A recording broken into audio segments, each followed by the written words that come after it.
inafurahisha, inapendeza na inaleta raha siku zote. Mimi hukwambia, na kipindi kile ambacho inaleta raha lazima raha yote tumuinye sote kwa pamoja. Takwambia kwamba we are the Gunners, kwambia kwamba sisi ndio kusema, sisi ndio Arsenal.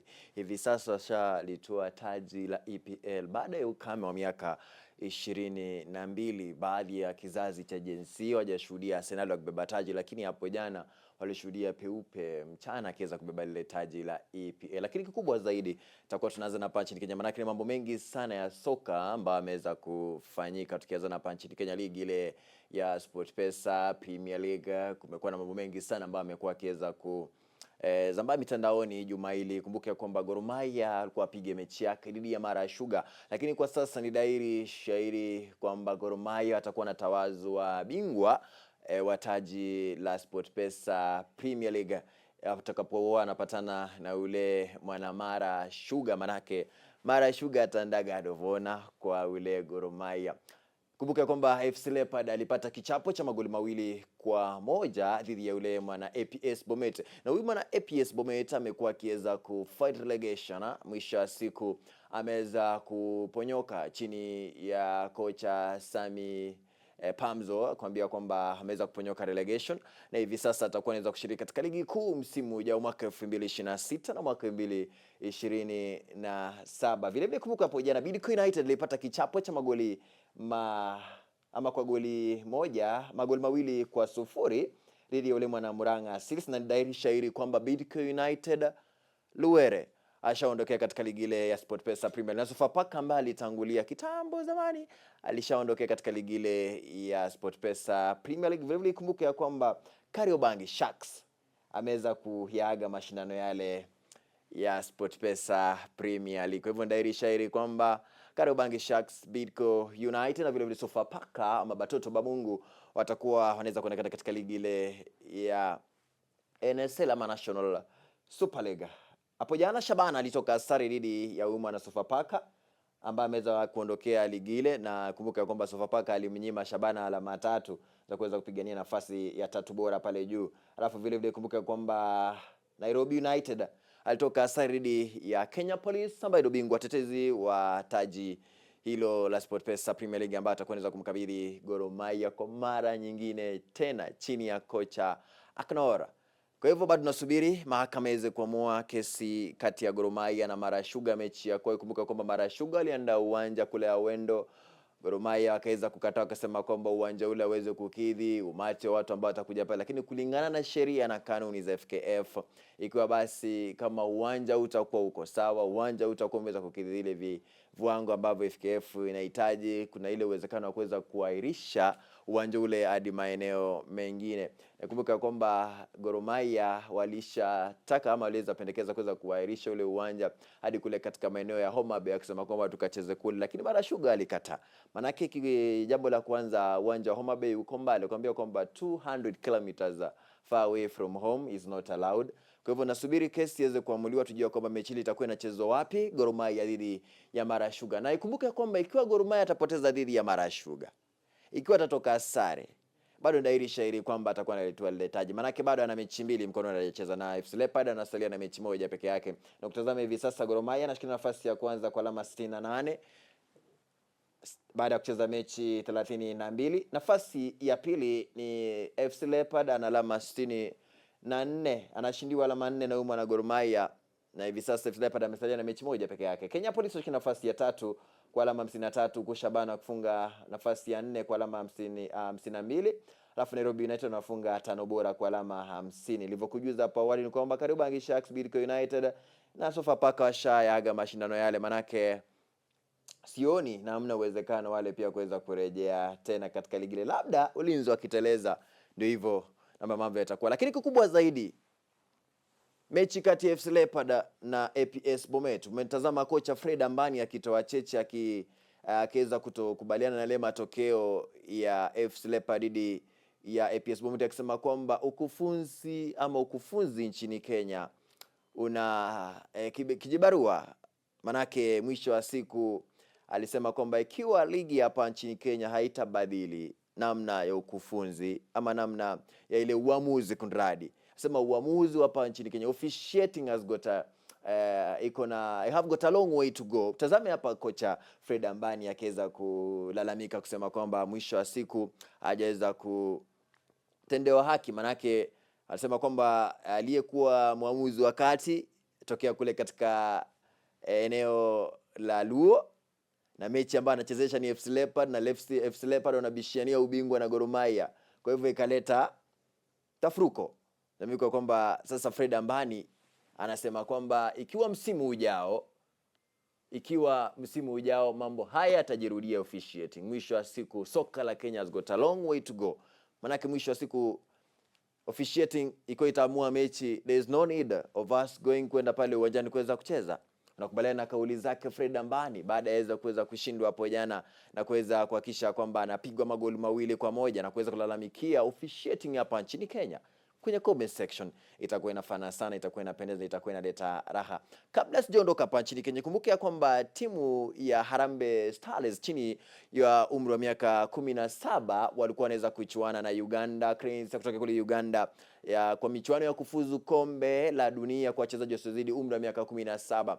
Na ikumbuka kwamba Kenya waliazimisha sare, walitoka nyuma na mwisho wa siku wakaweza kutoka sare ya goli 1-1. Watakuwa wanazuka katika mzunguko wa pili tarehe 30 kama sijakosea hapa nchini Kenya katika uwanja wa Nyayo. Kwa hivyo itakuwa kijibarua sana kwa wale watoto wa kuambia kwamba Mildred Cheche ambaye ndio kocha wa timu hile ya Harambee Stars, lakini kubwa zaidi itakuwa nazidi kuweza kujuzana katika rubaa za kimataifa. Ligi ya EPL ishafika ukingoni hadi Agosti katika msimu wa pili utapokuwa unaweza kuanza. Nikumbuka kwamba Arsenal baada ya miaka 22 wengi walifurahia, ilikuwa ni mbwembwe, ilikuwa ni shangwe, ilikuwa na vifijo kote duniani. Manake kila mmoja alikuwa anaimba Arteta, kila mmoja alikuwa anasema kwamba Arsenal, kila mmoja alikuwa na furaha mpwito kama mama aliyejifungua pacha, kwambia kwamba Arsenal sisi ndio sisi, manake mwisho wa siku tushalibeba hilo taji. Lakini mabingwa wa Manchester United wanasema kwamba ni mataji ambao washazoea kuyabeba, manake Manchester United hivi sasa anamiliki mataji 12 ya ligi ya EPL kulinganishwa na Arsenal ambaye ndio ameingiza taji lake la 4 ama 5. Lakini kuna jamaa pale ashabeba mataji. Lakini sasa hivi sasa wanasema United hajabeba taji kuanzia mwaka wa 13. Kwa hivyo Arsenal are the new ladies in town ambao wanamiliki ile taji baada ya kuweza kutoka kwa mikono yake yule mwana Liverpool. Kwa hivyo kikubwa zaidi natarajia tuone ikiwa kama watakuwa wanaweza kulimiliki ama watakuwa wanaweza pia kujinyakua ile taji la Champions. Kumbuka kwamba tarehe 30 Jumamosi nyasi zitachanika. Manake bingwa kutoka kule katika ligi 1 ambaye ni Paris Saint-Germain atakuwa anapatana na bingwa kutoka katika ligi ya English Premier League. Pale ndio nyasi zitaumia.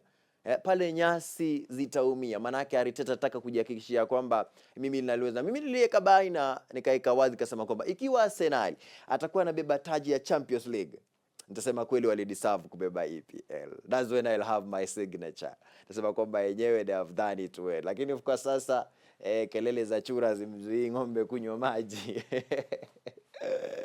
Kwa hivyo kikubwa zaidi macho yanaangaziwa katika finali ya Champions League, Paris Saint-Germain dhidi ya ule mwana Arsenal tarehe 30. Itakuwa hapa katika maika vionjo tuweze kukuweka sawa. Lakini jana United amefunga msimu kwa magoli 3-0, alama 3 muhimu dhidi ya Brighton.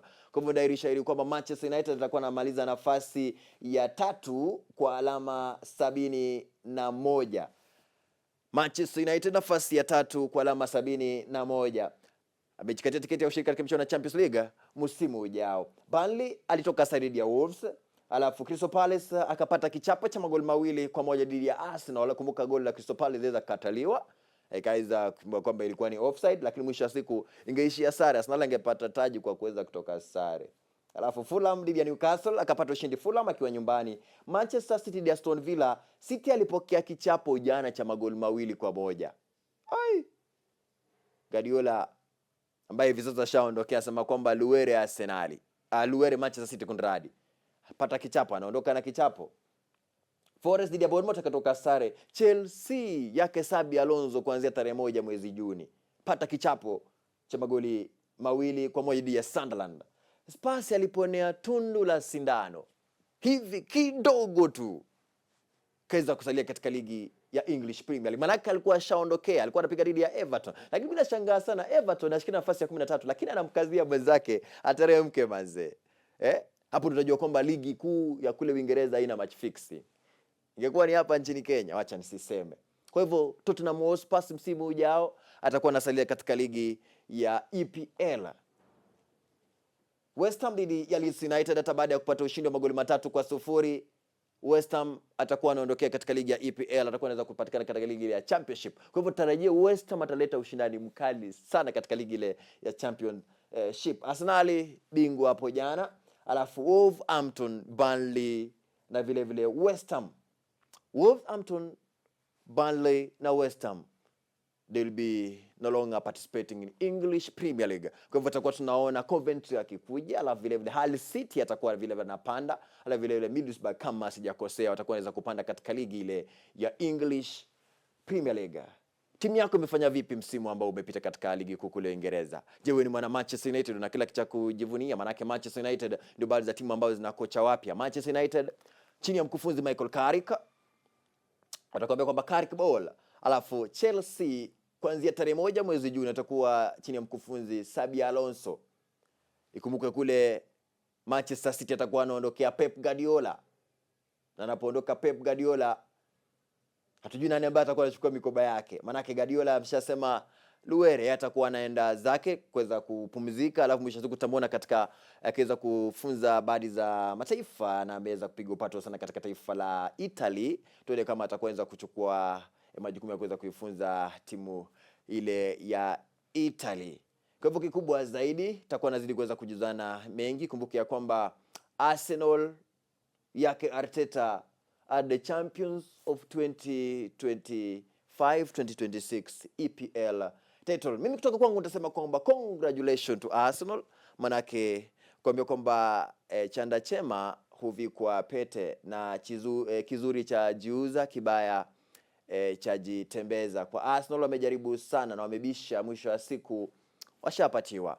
Ikiwa kama Jumamosi atakuwa anapoteza dhidi ya Paris Saint-Germain, angalau wana taji la EPL, watakuwa wanaenda mikono mitupu, manake mkono mtupu hawezi kurambwa. Bila kusahau michuano ya shule ya upili itakuwa inarejea. Tarejea makubwa sana katika Amaika viwanjani. Usibonyeze kidude. Nimekuwa kwa mtoto wa mama, kijana wa Nyore, kijana wa Luanda John Anthony. Ora tukwambia kwamba Amaika Radio hii ni sauti yetu siku zote.